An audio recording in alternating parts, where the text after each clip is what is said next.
আমার গ্রামের বাড়ি মাঝে মাঝে যেতে হয় এই রাস্তার উপর দিয়ে, বাগেরহাটের মোল্লাহাট। আমি দেখব কয়টি গাছ বেঁচে আছে। গাছ লাগিয়েছেন, দায়িত্ব শেষ হয়নি। গাছ লাগিয়েছেন, 1 বছর পর গাছ নাই, ওই লাগানোর অর্থ নাই।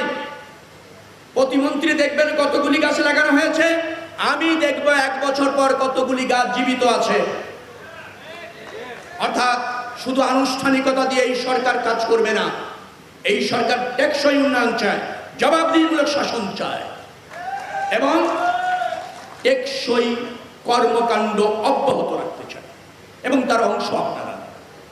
আমি আপনাদের এখানকার যারা রাজনৈতিক নেতৃত্ব আছে অনেকের সাথে একটু কথা বলার সুযোগ আমার হয়েছে।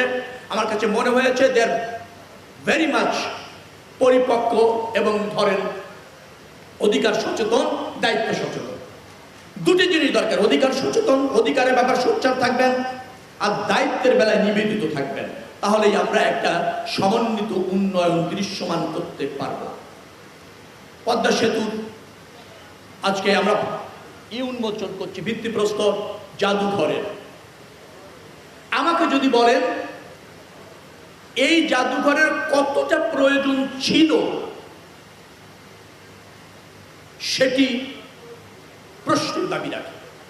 কিন্তু যেহেতু এই প্রকল্প সেতুর সাথে ছিল, এটি বাংলাদেশের যমুনা সেতু আমরা করেছিলাম, পদ্মা সেতুর উদ্যোগও আমরা নিয়েছিলাম। আপনারা জানেন 2002 থেকে 2005 এই পদ্মা সেতু নির্মাণের ফিজিবিলিটি স্টাডি হয়েছিল দেশনেত্রী বেগম খালেদা জিয়ার সরকারের সময়,